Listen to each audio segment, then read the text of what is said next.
Wow.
What a week.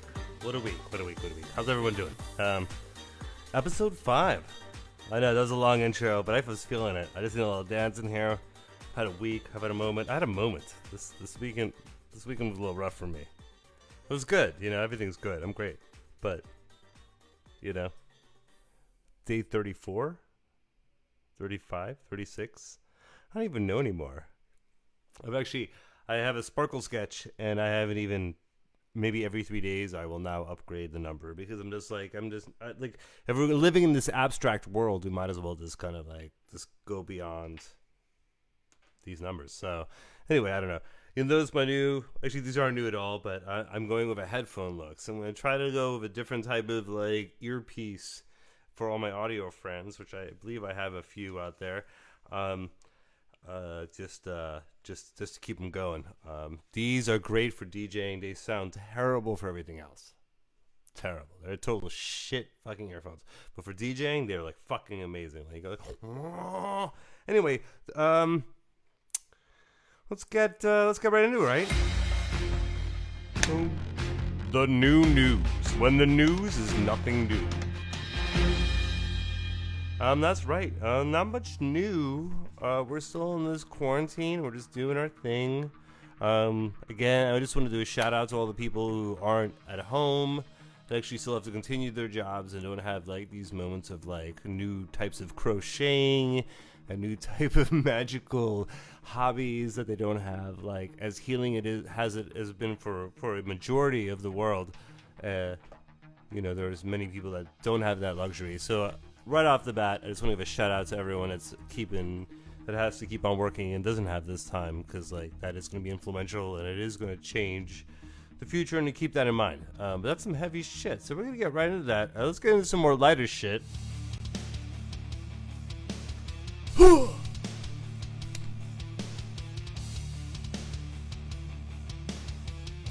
Day 36. Day 36 for me anyway. Philadelphia. What can I say? I went cycling today and had a good time, but not as a good time as everyone that's been putting in these coronavirus things. Is you coughing? Oh hell nah! Bitch, you got coronavirus. I need 6 feet. Bitch, I need 6 feet. Back up! Don't talk to me. Bitch, you got coronavirus. See, that was. I'm sorry about the look. Is you coughing? Oh hell nah! Bitch, you got coronavirus. I need 6 feet. Bitch, I need 6 feet. Back up! Don't talk to I could do this all day. I mean, thank you. Is you coughing? I am coughing, hell actually. nah. Bitch, you got coronavirus. I need 6 feet. Bitch, I need 6 feet. Back up. Don't talk to me. Bitch, you got coronavirus. Damn. I need 6. No, this is serious shit, though, and it's weird that people are making fun of it. Is you coughing? Oh, hell nah. Bitch, you got coronavirus. I need 6 feet. Bitch, I need 6 feet. Back up. Don't talk to me. Bitch, you got coronavirus. Damn. I need 6. I mean, people are dying. We should really, like, not kind of be making... Is you coughing? Oh, hell nah. Bitch, you got coronavirus.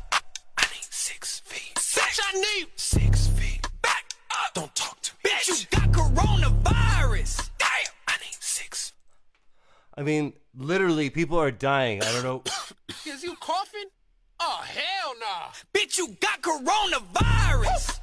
I need 6 feet. Bitch, I need 6 feet. Back up. Don't talk to me. I mean, the outfits in this. I mean, okay, if we're going to move on. Is you coughing? Oh, hell nah. Bitch, you got coronavirus. I need 6 feet. Bitch, I need 6 feet. It's nice. To the weather. Your participation. I can't do this. The weather? You just have to tell us what's going on. Oh. Your participation activity today is swinging. It was acceptable back when Hal and Joanne were kind of the face of participation. Wait, what? Go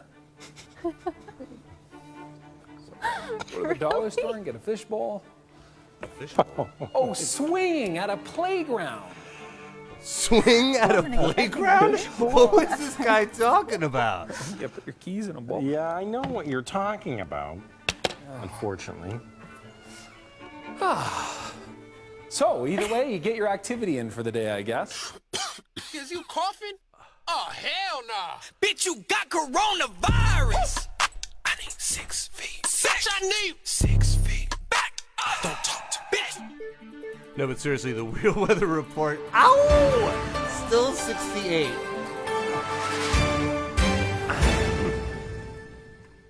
No, actually.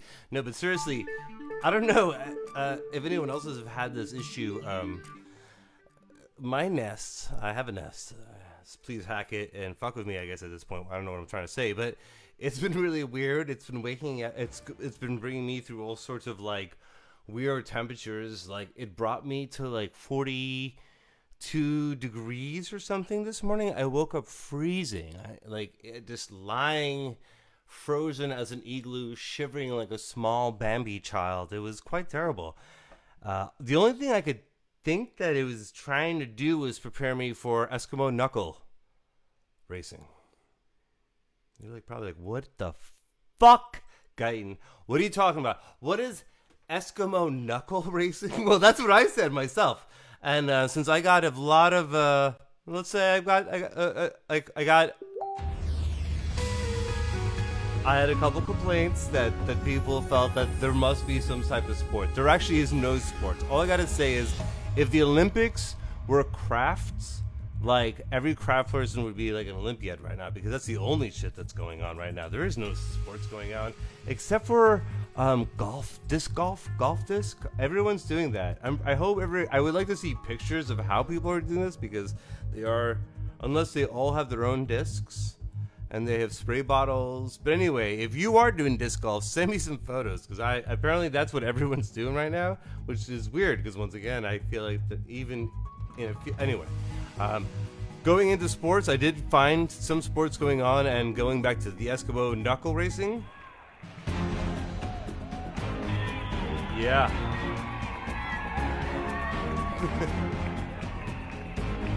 Go.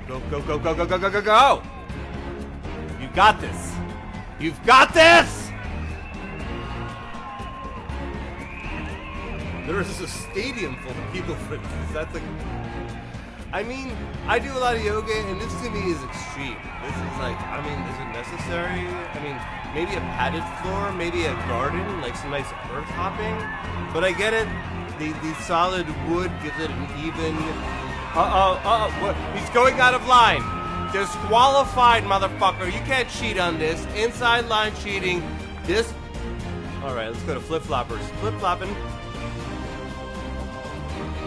Hey, Bob, how you doing? I'm doing pretty well. This apocalypse has really got me fucking down, though. Well, I got like 8 kids, and like, you know, I can't think of. Oh, I win! Now, the motorcycle polo doesn't seem that weird to me. Why does my Smart Water taste like pineapple? You know, it really doesn't matter. Anyway, moving on. Thank you again. Now to local news.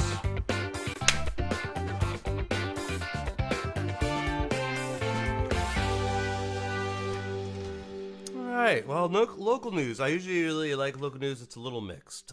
It's actually kind of down. It goes from a conspiracy to like a weather issue. So everyone's been pretty excited.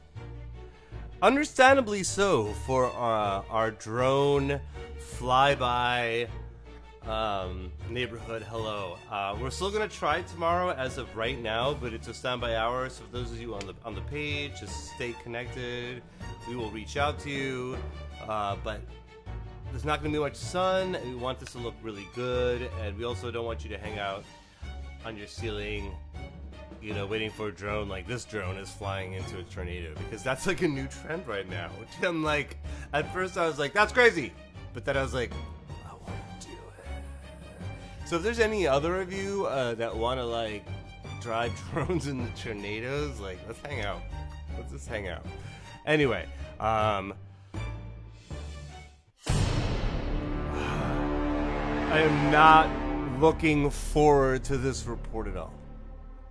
Right, there's a lot of rumors going on. And I decided I wanted to get to the rumor that's really fucking bothering me.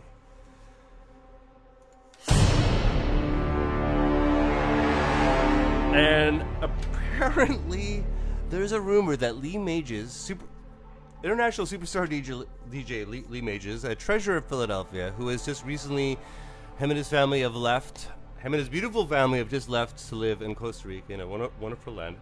Apparently, they're saying that he may have released the coronavirus in Philadelphia for all of us to enjoy while he escaped to this beautiful, wonderful land. And I for one know that it's not true.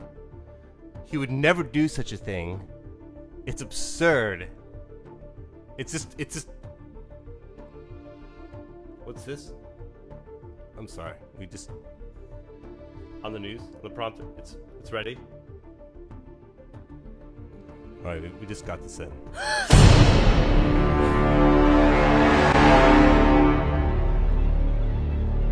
Lee. The music indicates there is still time for redemption in this film, so please contact me. Anyway.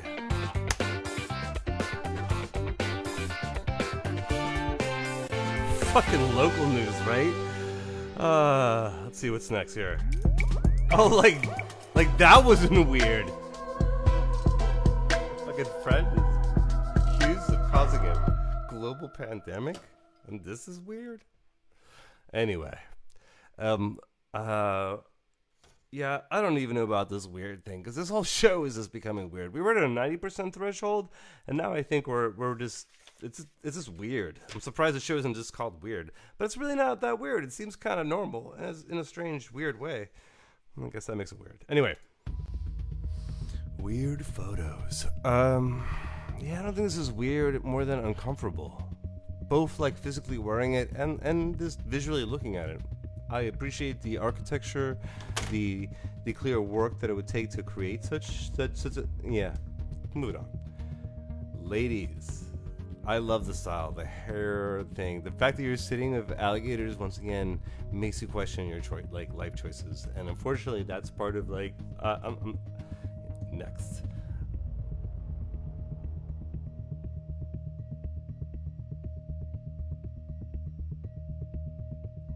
Next. Oh, Donald. Paul McCartney. Artist made this. This is a little dated apparently, because it's. I believe this is George Bush. Third, second. Fucking two pigs. I'm sorry, this is a weird one because I have this. Yeah, I'm a little. This is. Yeah, so this picture might be a little dated. It's weird. This one's obviously also a little dated. I believe this is definitely a circa World War I era situation, probably in the Scandinavian region of. This was actually the original cover of the Nine Inch Nails album's Head Like a Hole. It was originally called Head Like a Cobweb. But obviously Head Like a Cobweb does not roll. But like, I always felt that the artwork for Head Like a Cobweb would have worked like Head Like a Hole. It's kind of like a hole, but I don't know. Maybe it was too advanced, you know. Anyway. All right, that is it for weird shit. Now we're going to go to the artist spotlight. Now we had John Howell last year, local Philadelphia metal worker, and we're gonna stay local. Hello. We're gonna stay local. With one of my favorite local artists, and this art is focused in photography, and lots to be said in photography. But the importance in photography it captures certain things, and by capturing certain elements, especially in an active creative community, it becomes a very complex dynamic and almost like more appreciated and most valued piece of art because it captures not only a beautiful frame set of beautiful people in a beautiful time, but of actually a movement of time. And so that's why we're just going to get right into it because I love this photographer. He's local to Philadelphia. I've known him for many years through many great people. And we're just going to get right into it.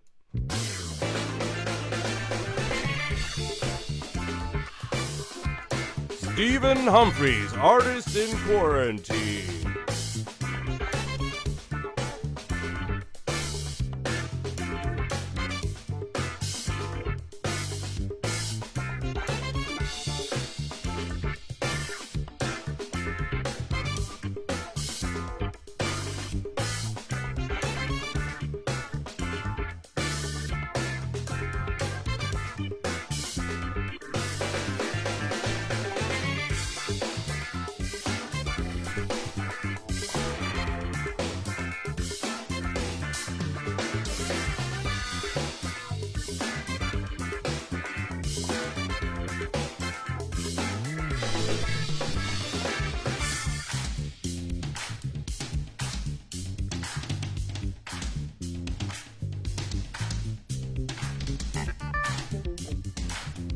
That's Stephen Humphries.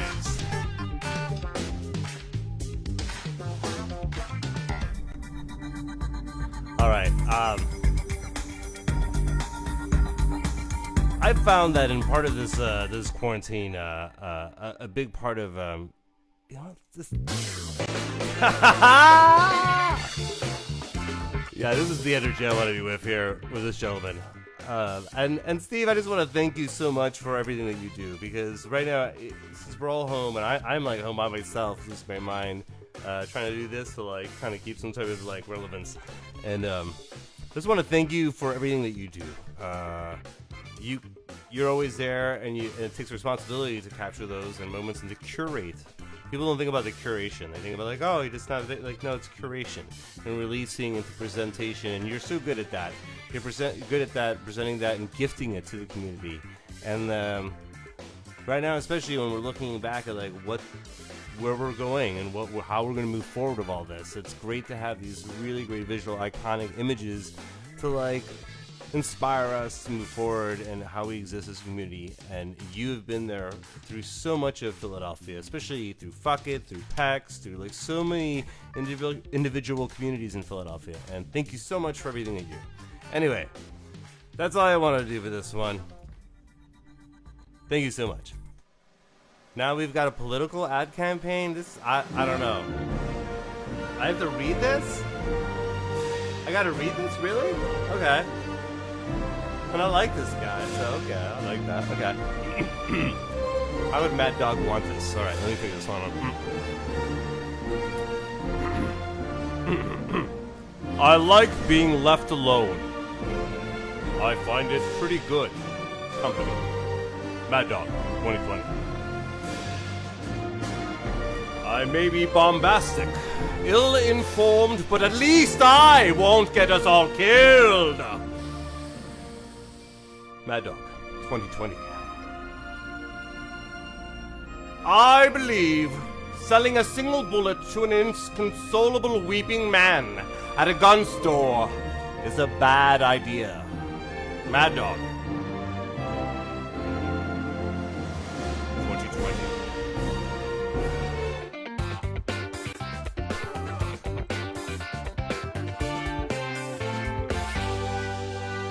Wow, guys, can we talk about those ad campaigns before? Like, that caught me a little off. Okay, on this day. Now, many of you wrote in. A lot of you. Apparently, I got a little Ian Curtis of the On This Day. And first of all, I want to say full responsibility. I don't take responsibility of what happened on this particular day in the past. Like, shit happens. Like, fuck you, humans. That's on your shit. That's like in your genetic code.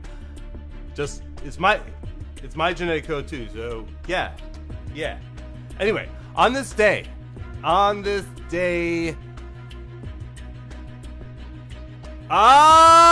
See, I told you I was gonna bring it up. Yeah. 1987, USA, The Simpsons. 1987, The Simpsons, which had originally been created as a series of shorts for the Tracy Ullman Show, with the first showing on this day. That's right, in 1987, the longest running, one of the most iconic, and will be iconic animations of all time, that truly has not only spoken to our generation, but the generation before, the generation after. It's some big shit. Fantastic. That's great. Let's see what else happened. In 1897, the USA Boston Marathon. The world's oldest annual marathon runs in Boston, Massachusetts, United States. Races for the first time, the Boston Marathon ranks as one of the world's most prestigious road racing events, and an average of 20,000 taking blah blah blah blah blah blah blah blah blah blah blah. Well, shit, that happened. All right, sorry. I got a lot of shit to get through. Can't read all this shit. You're not paying me. All right, yeah. This is what we were. This is what we were expecting. We were like, you know. In 1961, on April 17th. 1,500 CIA-trained force of Cuban exiles invaded southern Cuba at the Bay of Pigs. By the 19th, 118th are killed and 1,202 are captured by the Cuban forces. President Kennedy inherited the operation from U.S. President Dwight D. Eisenhower and approved the operation, but it has to be one of the worst planned and executed covert invasions in modern times, poorly thought out, as Cuban and Soviet forces knew almost to the day where and when the operation would occur. We're not going into it, but if you have ever, obviously, if you've been awake, you've heard of Cuba Bay of Pigs, and like, read into it, like, know your history about the world. You know, you've got time. Anyway, this is one of our newest segments. And actually, I think I got a text from TJ. I've actually haven't gotten a chance to see. Jane. Anyway, let's see what. It's a new segment. Oh yeah. Oh, sorry. Thank you. It's a new segment called Time with TJ, and he's basically going to tell us what time is it. I'm not really sure. I have to be honest. In full transparency here. We were at a some type of online gathering, and I remember it being a good idea at the time, and everyone was like, "It's a really good idea." I don't know what's going on. Anyway. Well, the time is now. Well, that's very meta. Anyway, I'm assuming I'm missing part of this. It was part of my notes. Anyway, the time with TJ. Time after time. Was it a Cindy Lauper thing? I don't remember. There was like a bourbon game going on. not really sure. Speaking of alcohol, the BKS report, Byron, Keats, and Shelley. The Reader's Review, the Ravage Readers, I don't know, we had a really good alliteration thing going on there, but all of you are, at this point, very familiar with Alexa LaFay, our BKS reporter in the street, and she has been so kind as to update me with the latest literary report. It is no longer just little grabs of Facebook. This is real literary reporting at its finest that could possibly happen at this point, according to society and Philadelphia, in this location, in my world, anyway.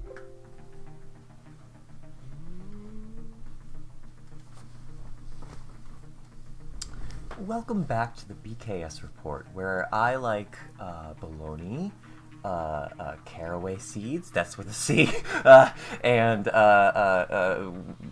Slater Kitty. Today I want to talk to you about a book that was left on my doorstep, which is kind of strange during these quarantine times, but who am I to give up free literature? It's called the Illuminatus trilogy, and it just seems like an interesting piece of fiction, and I've been reading it maybe several chapters in. Seems to have like multiple different characters, and I imagine that they'll all converge at some point and come to some sort of grand, conclusion. And another interesting thing about it, though, is that the book came inside a pyramid, and I just thought that was really interesting. And I don't know, it's maybe a little nice piece of art or something. Put that up on my wall, or But I'll have a more conclusive answer next episode when I'll have completed the book by then. And I'm just, again, it's the Illuminatus trilogy. It's by Robert Anton Wilson and Robert Shea. If you've read it, please reach out to the show. You can reach us on the Facebook page and just let us know what you think. And if you are the person who sent me this book, I also am really curious as to why you decided to include a little sandwich baggie full of lunch meat. It was quite infested by the time I got to it. Anyways, this has been the BKS Report. I'm your correspondent in the field, in my house, Alexa LaFay. Thank you for tuning in. Back to you, Gaetan. Thank you so much, Alexa. That was freaking fabulous. I know what everyone's thinking out there. They're like, damn shit, the production value on this show from day one has been fucking going shoo-choo! Woo-hoo! And it really has been, and I'm pretty excited about it. I feel honored to present you, our audience, with the finest of, non-impartial, abstract, and fun art, science, future, weird stuff. All right, let's get to another one of our somewhat usual segments. Corey Fox, mixologist and friend of the Fox, bring us more of Drinker's Review or Bartender's Review. I don't know. We have a lot of working titles here of these segments, so just work with us. Generally, it's like, it's a beverage. I don't know. Let's see what it's got.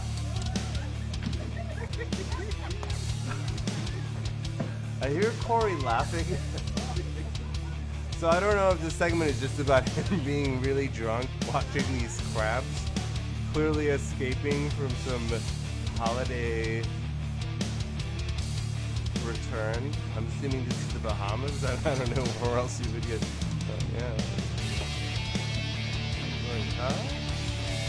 Huh? Yeah, baby. I'm gonna live on this carpet. Anyway, well, thank you, Corey. That wasn't necessarily a beverage, but it also was thank you. Now let's see what's going on next. All right. Please help. It would seem my friend is on fire. So this is an ongoing segment where I try to do a little spotlight to my friends. who work in the performance arts industry and that focus on fire. As you can imagine, everyone in the entertainment industry is hurting right now. But the fire people, usually people don't even try to get close to them anyway. Like, this is like a double down here. They're like, not only could you have a virus, but you're also on fire. So I'm just trying a little highlight on there and appreciate these people. They are, anyone that's going to be on this show is going to be hyper professional, hyper amazing, and if you really want professional talent for your anything that you want to do, you should definitely reach out. Anyway, Terry Fields. Ah, dear friend, old neighbor. I have been on the road, out on many adventures with this gentleman so many times. And, yeah. Let's get into some photos.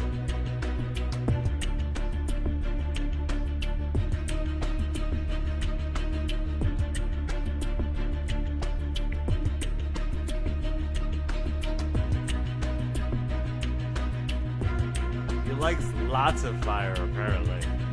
Everyone's got their own style.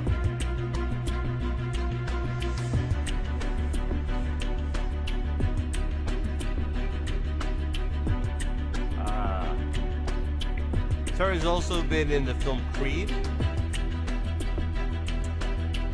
and a bunch of other large films that you've probably seen. He's got a martial arts background. Either way, I'm not his PR person, even though I guess I should be. But we're trying to work out how this show works, and I don't even know. I just wanted to spotlight this gentleman. Many of you know him. If you don't know him, reach out to him. The whole thing of the show is that everyone's on the show is fucking amazing.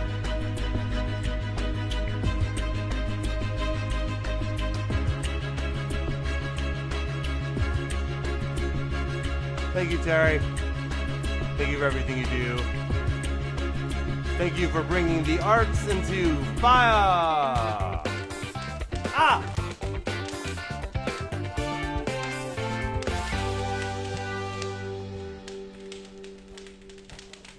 Yeah. All right. Oh yeah. Well, from fire, there would be the aquacious element, which would be the maritime segment. Go me. Actually, go Joanna Goldmember, Mary Maritime reporter.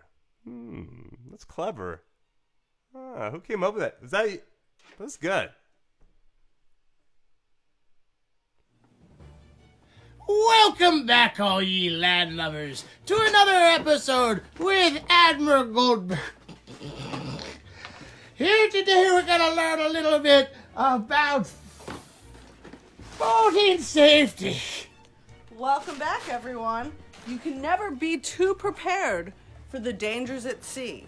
No, a true. storm could pop up at any minute. Whoa! And you never know what trouble's lurking right beneath the waves. For your safety and the safety of all those on board, it is highly recommended that you wear a life vest for the duration of your journey. Mermaids? In addition to a life vest for each member of your party, a throw cushion is required to always be on hand within reach of the driver. Now, sometimes you're going to need help beyond those that can assist you in your vessel. For that, it is critically important that you keep a radio on board. Admiral Goldberg to Old Seaman. Admiral Goldberg to Old Seaman, over. Old Seaman here. We appear to be marooned. Can you assist? We're gonna send some help right away. Thank you, Old Seaman. Once again, you saved the day. So what Old Seaman should have asked. Question 1 of safety, have you dropped anchor? Always have an anchor on board. A grappling hook makes a great anchor. If you don't have a grappling hook, throw the heaviest object you have in your home overboard to secure you to the ground. Now that we're safe, it's time to wait for our rescue to arrive. We can signal are presents with flares. Flares can be used one of two ways, either shot out of a flare gun or thrown Molotov cocktail style towards your rescuing vessel. Seaman? Old Seaman? You hit me in the head? That's all we have time for today. Thank you for joining us on a... Oh, unbelievable. Thank you so much, Joanna Goldmember and Pope, for a beautiful version 2, or episode 2 of the Maritime Report. Because we care about everyone here at the show, and we want to make sure that everyone has the information that they need to survive this thing and beyond, because who fucking knows, right? Anyway. Oh my God, we almost we're there. We're approaching a tough one. In fact, in all serious business, we're yeah, this is a lighthearted thing. We're trying to find inspiration from people who have done kind of shows that kind of bring things together and kind of bring topics together and how to do it. We know that in America, everything's been very divided. It's very been like polarization, and a lot of polarization, I believe, and a lot of people believe, happens in the type of communication that we use, the type of words we use, like argumentative words, or like words that kind of feeds words that we know, and most of us are intelligent. Like we know we do it anyway. We're all guilty of it. So that's a big part of this show I've been trying to avoid. And the reason I am like this whole preamble to this is like to this meme that made me chuckle and then made me cry. Like literally it brought some tears to my eyes. So we're gonna go right through that. Yeah. I mean, there's so many issues going on here. I don't want to simplify any of them of even merging them, because there's so many different spectrums of what's going on here. But men unhappy being told what to do with their bodies. Yeah, granted, this is like, but just take a moment, no matter what side of the spectrum you are on this, and just like be like, Now, I do want to intercede that it wasn't just men in these protests to not do the quarantine. It was I focus on the men, because the pictures of the women who were holding up signs, those signs were so complicated that it actually I couldn't even process them, and it kind of would make the show a little more like this, I don't know, just wild. And also that's really I just couldn't. So the reason I am and I was thinking about this, I'm like, wow, what's shitty about this is in history, this is what's going to happen. And you know what? I don't want that to be happening. So I'm going to focus on something that's a little more what we should be focusing on. And this is just a little bit of part of history. This is bizarre. Since this is medical, since this meme is based on medical shit, and obviously based on women, I want to kind of to switch the dialogue into something that we really should be more focusing on, which is maybe some more interesting people. All right, we got a couple. I don't know how many we get through. There's a lot of reading because I was going to shorten it up, but I really didn't want to shorten it up because some of this stuff was so fascinating. We're just going to get right into it. Jocelyn Elders made history when she became the first board-certified pediatric endocrinologist in Arkansas. Not the first woman, the first person. Where she practiced for 20 years and researched juvenile diabetes, she went on to become the head of the Arkansas Health Department, where she campaigned to increase family planning clinics and sexual education. This helped relatively conservative Arkansas to mandate a K-12 sex ed and substance abuse prevention program. Mary Calderon.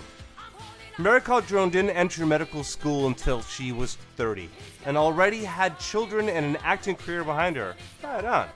but that did not slow her down from becoming a legendary physician and advocate for sexual health and education. After receiving her medical degree, Calderon got her master's in public health from Columbia in 1953. She became the medical director of the Planned Parenthood Federation of America, where she championed progressive ideas about human sexuality and sexual education. So we're just going to leave it with these two things. These are two people, two individuals, two human beings, two people that you can go into like research that maybe might be a little more inspiration than the gentleman in that picture. And on that heavy fucking note, because like I had to get a little heavy, we're gonna get to the most heavy shit, the most important stuff, the stuff you should really be fucking paying attention about.